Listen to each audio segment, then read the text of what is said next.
Assalamualaikum warahmatullahi wabarakatuh. Kami dari kelompok 8 akan mempresentasikan makalah kami yang berjudul Sejarah Dinasti Abbasiyah. Kelompok kami terdiri dari 3 orang, yaitu saya sendiri Muhammad Andiani Rifai, Muhammad Ulil Amri, dan Nabila Khodrunada. Pembahasan sejarah dinasti Abbasiyah meliputi 1. Pembentukan dinasti Abbasiyah di Baghdad, 2. Periodisasi Daulah Abbasiyah, 3. Perkembangan pemerintahan, 4. Masa kejayaan pemerintahan, 5. Faktor kemunduran dinasti Abbasiyah. Pembentukan dinasti Abbasiyah di Baghdad.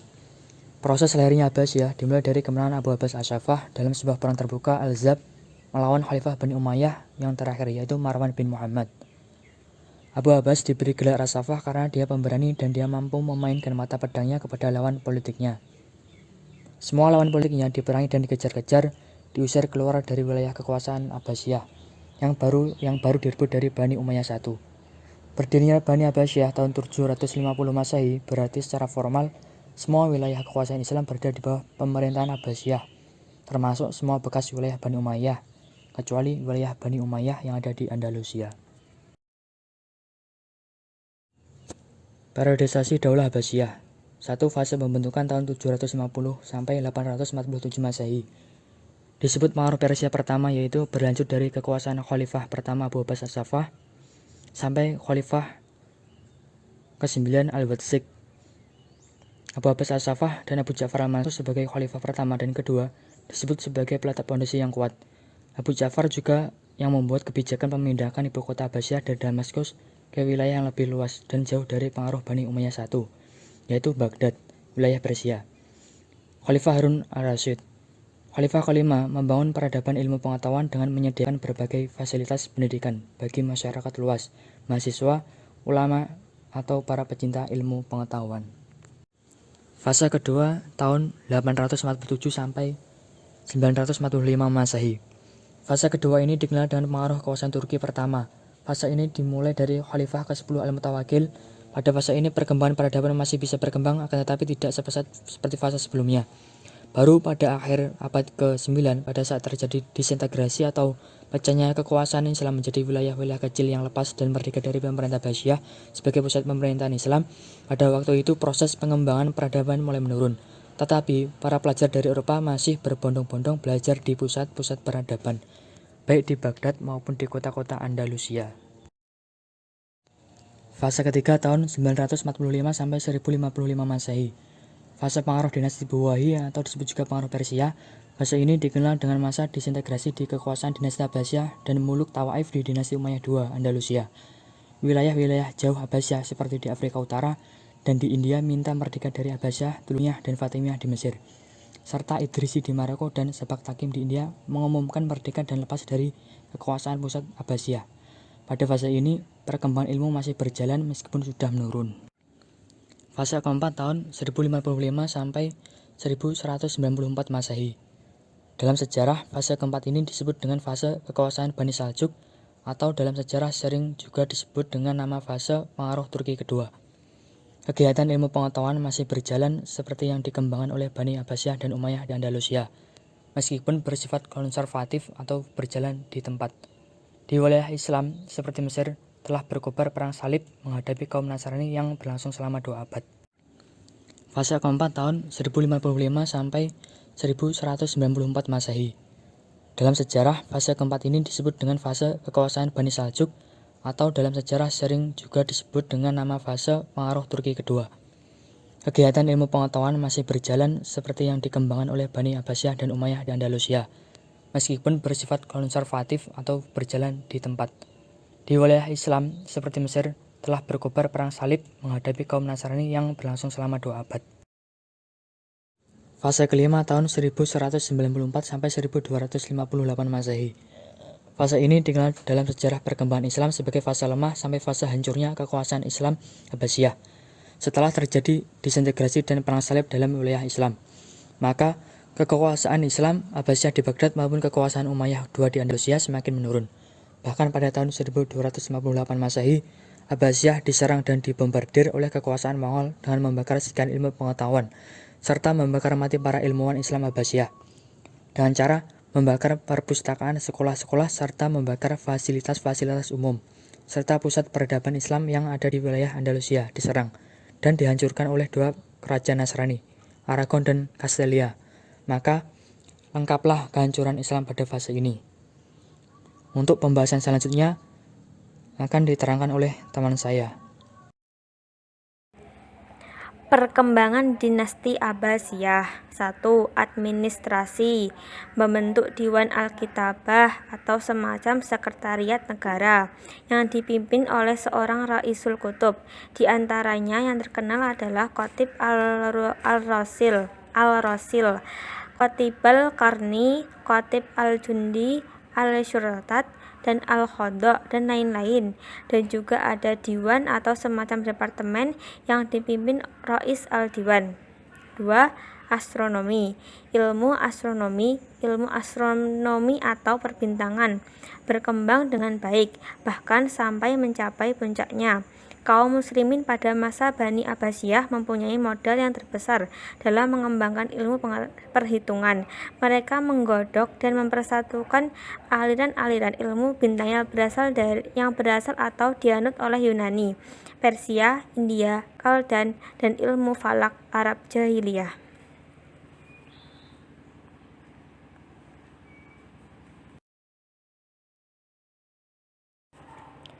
3. Filsafat.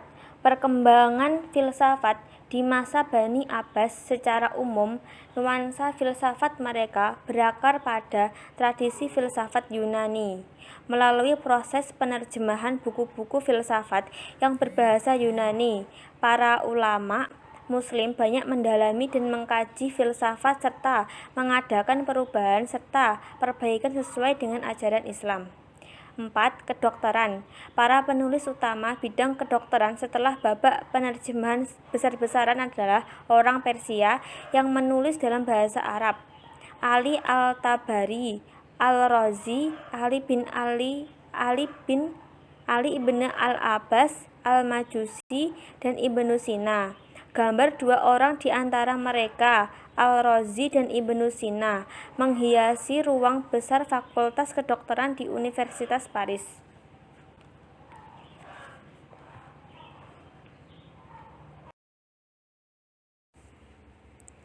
Lima. Matematika. Bidang ilmu matematika juga mengalami kemajuan pesat. Di antaranya para tokohnya yaitu A. Umar al-Farukan, seorang insinyur dan arsitek kota Baghdad. B. Al-Khwarizmi, seorang pakar matematika muslim yang mengarang buku Al-Jabar wa Al-Muqabalah atau Al-Jabar. Dan dia juga yang menemukan angka 0. 6. Ilmu farmasi dan kimia. Pakar ilmu farmasi dan kimia pada masa dinasti Abbasiyah sebenarnya sangat banyak, tetapi yang paling terkenal adalah Ibnu Baitar. Beliau adalah seorang ilmuwan farmasi yang produktif menulis. Karyanya adalah Al-Mughni, memuat tentang obat-obatan dan lain-lain.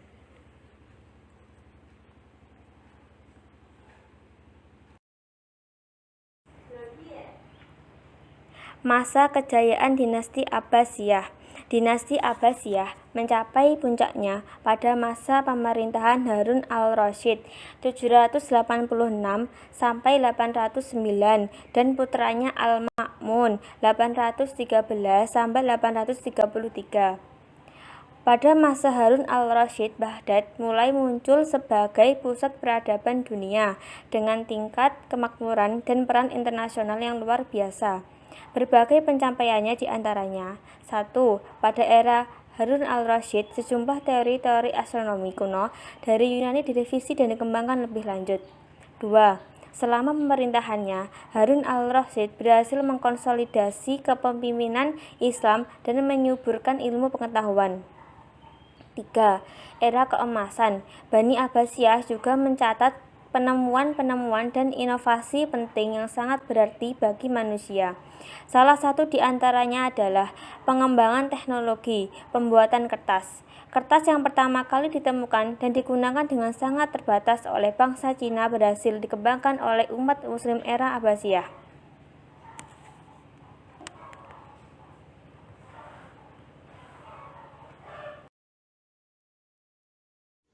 Baik, saya akan melanjutkan materi dari teman saya, yaitu faktor kemunduran dinasti Abbasiyah.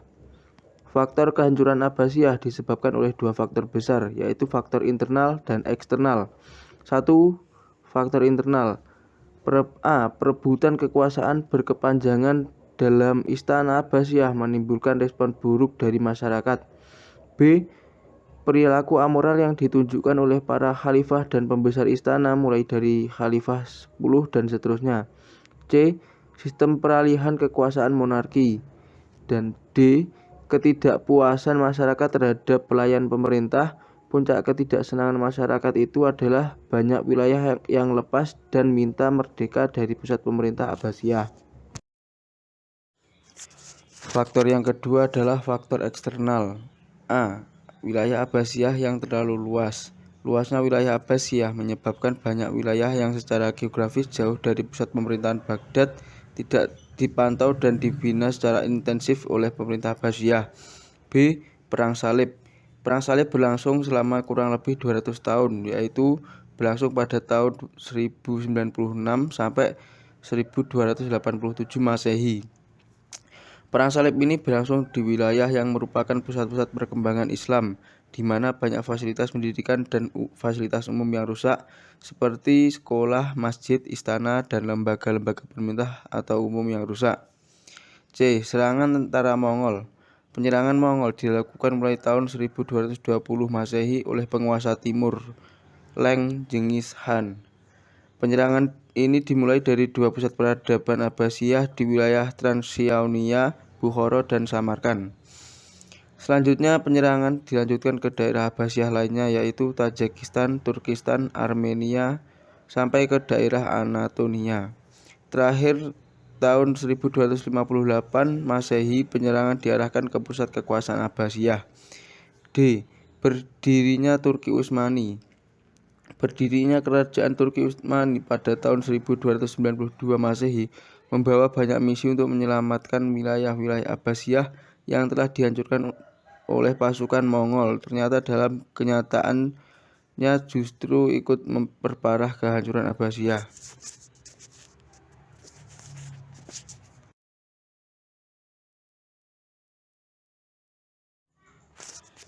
Sekian dari kami, apabila ada kesalahan dan kekurangannya mohon maaf yang sebesar-besarnya. Wassalamualaikum warahmatullahi wabarakatuh.